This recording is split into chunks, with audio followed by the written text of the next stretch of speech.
Colo, all being well, Tuesday night's EFL Cup first round tie against Chesterfield will see you make your 100th appearance for Derby County. News you weren't aware of until we mentioned it a moment ago. Tell me how you feel about reaching that milestone. Yeah, it's obviously a great honour.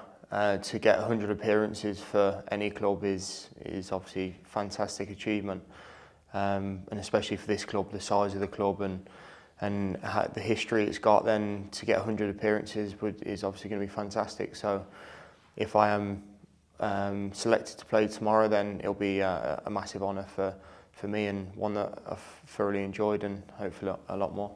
Take you back a few years to when you arrive at the club. When you sign for any club, obviously you want to be there for a while, I guess, and you want to be successful. Do you think success looks like 100 games, 30-odd goals? Do you ever sort of think those things when you join a club?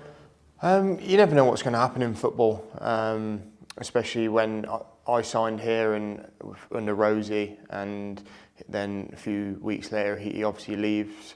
So you never know what could happen in football. I was lucky that the manager that obviously come in, the gaffer now, that he liked me as a player and allowed me to continue my journey, because a lot of times if you sign for a manager, which I've had in the past where I've signed for clubs with managers and they get sacked and the new manager comes in and don't fancy you and you've got to go and find another club. So I was really fortunate that the gaffer liked me as a player, and he's allowed me to continue my journey to hopefully 100 appearances and 30 plus goals. You've scored some notable goals, played in some notable games, 2 in Paul Warden's first game in charge, the goal that sealed promotion against Carlisle. Is there anything else that you immediately think of when you think about your Derby career so far? The promotion obviously last year was the big one, because that's the reason why I signed for this football club. It was a massive football club in League One that didn't deserve to be there, and it was probably an underachievement from us all that we didn't manage to do that in my first year. So I think the goal to seal us promotion last year was probably the one that stands out. But again, when I first come here, I didn't score for a few games, and it was sort of plays in your mind. And then I managed to get that goal at Plymouth at Pride Park. That was quite a good memory, because it meant so much to me to get off the mark. And obviously we lost the game, but the place was bouncing at the time. So that sort of stands out a little bit. And obviously the gaffer's first game, the 2 goals away at Cambridge, scoring in front of the away fans behind that goal. It was there's loads of memories, but obviously when you scoring goals, you've got a lot of happy times. So but to seal promotion last year with a goal was probably the one that stands out. I think this will be the 3rd club that you've reached the century mark for, and I know you're well thought of actually everywhere you've been, whether it's 10 games on loan or whatever. You may tell me I'm wrong, I don't know. But reaching that milestone, does it sort of cement your association with the club?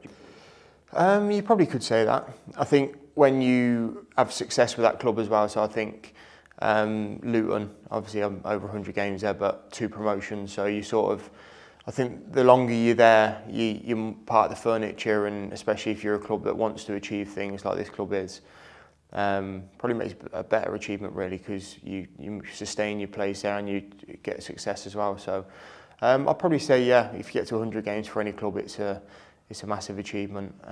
Again, Shrewsbury over 100 games, 2 promotions with Shrewsbury, so there's sort of like a common theme there, isn't there? So I think if you're successful at a club, then you manage to get your games and you stay. And yeah, I'd probably say it's a massive thing.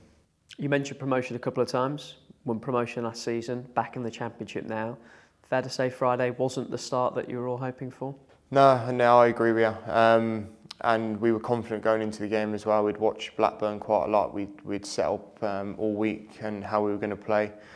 But like you probably know yourself, it's a tough league. There's no easy games, and we come across a Blackburn team who were ruthless on the night.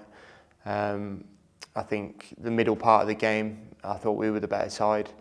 And I think when we got the equaliser, I thought, I'll just come on, and I thought, well, we've got a chance here to go and get a positive result. But a bit naive from us maybe. We got caught on the counter-attack a couple of times, and there's a lot of good quality and athleticism in this league. So a lot of things to look back on and learn. But we got to put it behind us now and move on to tomorrow night. Yeah, and move on to the EFL Cup, which is always a competition. Look, every game you play, you want to win and get through the next round. Yeah, definitely, and especially I was thinking about this in the car this morning. Probably makes it even more of tougher game because obviously what happened in pre-season. I know pre-season's pre-season, and it'll probably be a lot more changes and a different side probably for both teams. But I think Chesterfield will probably have their tails up a little bit tomorrow because of the result in pre-season, which probably makes it a harder task for us tomorrow because we've got to go out there and not only win the game but show people that we're a good side. So yeah, tomorrow's going to be a tough game. Paul Cook's got Chesterfield playing really good football. I think they drew their first game back in the league, didn't they? So we've got some good players. So we've got to be right at it because it's not going to be an easy game.